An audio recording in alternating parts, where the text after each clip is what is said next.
Merry meet everyone and welcome back to my channel. So today I'm going to make a Mabon altar jar. So not everyone has room in their house for an altar, so I thought I would make a jar and then you can put it anywhere you like in your house and you know that it represents Mabon. So you can start with soil to represent the earth, but I'm actually going to start with some crystals. So the first one I've got, just move the jar out of the way, are some clear quartz crystals. And of course crystals are from the earth, so clear quartz is good to filter out any distractions, amplify energies and healings, and of course it comes from the earth. So I'm going to put some of those in the bottom of my jar. And this jar is just a old jar that I had a candle in, and I just cleaned it out and I'm using it for this. The next one I'm going to use is green adventurine, which is a stone of opportunity. It releases old patterns, habits and disappointment, so new growth can take place. And of course we know that Mabon, being the autumn equinox, is going into a time of rest and regeneration, so that can go in the bottom there as well. And also I'm going to put some lapis lazuli in there, which is also a good crystal for enhancing higher mind and intellectual abilities, and for taking charge of your life. So you don't have to put crystals in here, you can put anything in that you think represents the earth.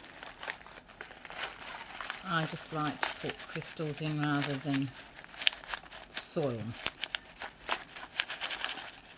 So just a few of those in the bottom. So this is what it looks like so far. I'm also going to put a little bit of benzoin resin in there, which is the lifeblood of the tree, healing and repairing. So I'm just going to put just a little bit in, like that. These are all correspondences for Mabon, and I'm also going to put a bit of myrrh resin in there. And of course myrrh is also from a tree, the lifeblood of a tree,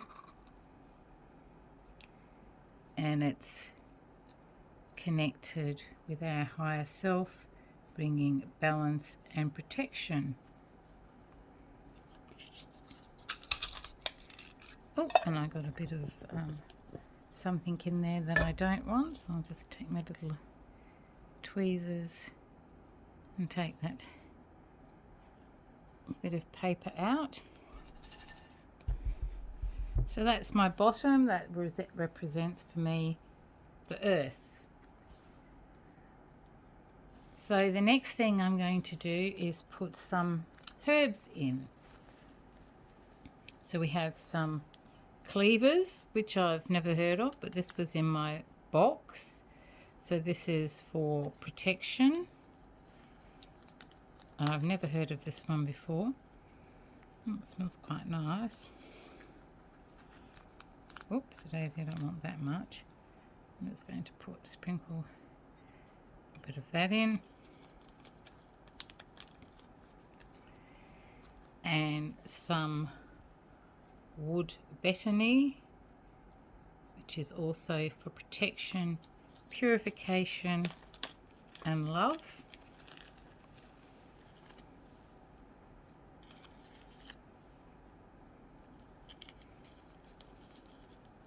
can hear that noise in the background. That's my air conditioner.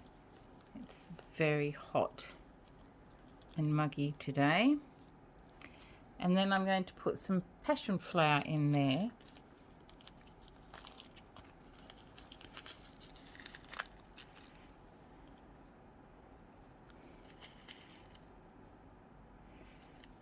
Which represents water. So the cleavers was fire, so is the wood Bethany. The passion flower represents water, and some birch leaves also represents water.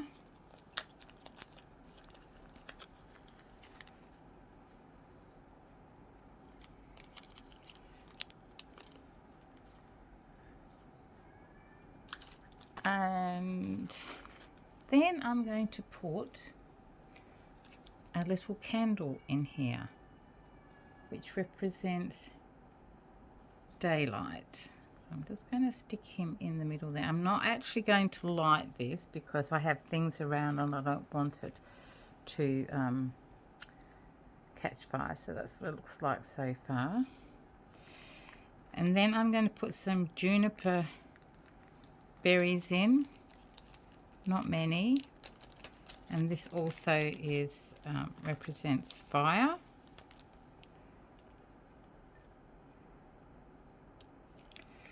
And that's for love and health.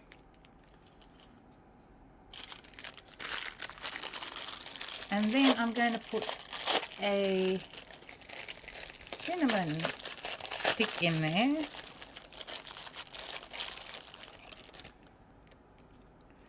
Like this. And cinnamon also represents protection and the element of fire. And of course, apple. So apple is the perfect symbol for Mabon because it's associated with magic and wisdom. And this is perfectly dry, so it's not going to go yucky and gunky in my jar.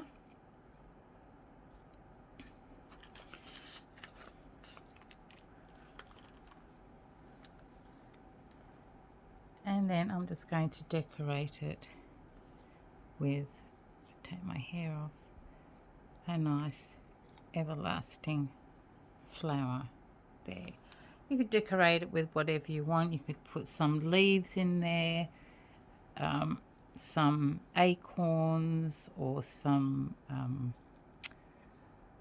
what's the equivalent of acorns in Australia? The pine cones that fall off the trees, leaves, any dried flowers that you want.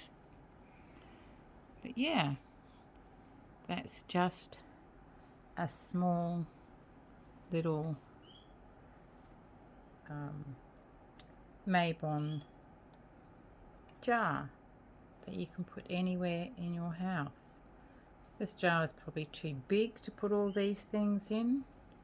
That's okay. And then I have the lid because it was a candle. They can put that on top. You could put, instead of an actual little candle like that, you could put one of those self-lighting ones. So if you just hold on a minute, I will show you what I mean. So I got some of these little candles and they run on battery. So if you wanted, instead of putting a real candle in there, you could put one of these little self-operating candles in here, like that, and put the lid on, and there you go. That looks very pretty. And these turn themselves off and on like every 8 hours or something, or they last 12 hours. And you could decorate the jar if you wanted to. You could put on the outside, you put more things in. But I thought this would just be a little idea for people who don't have altars or have family members or friends that really don't understand. I'm going to just put that round the other way because I like it looking at me like that, and then like that. So you could put anything you wanted in there. You could put some rosemary in there for luck and abundance. You could put autumn leaves in there. Anything, some grains, if you've got some grains at home. I was going to put some grains in. But you could put, like in your kitchen, if you've got soup mix, you could put some of that in there. They're grains. They represent the harvest that Mabon also represents. Could put some mugwort in there for protection. Anything you like. But this is just a quick example of things that you could do. So I hope you enjoyed it, guys. You got something out of it. It's given you some ideas of things that you might be able to do yourself. So until next time, many blessings to all of you. Take care in these difficult, uncertain times, and until next time, merry part.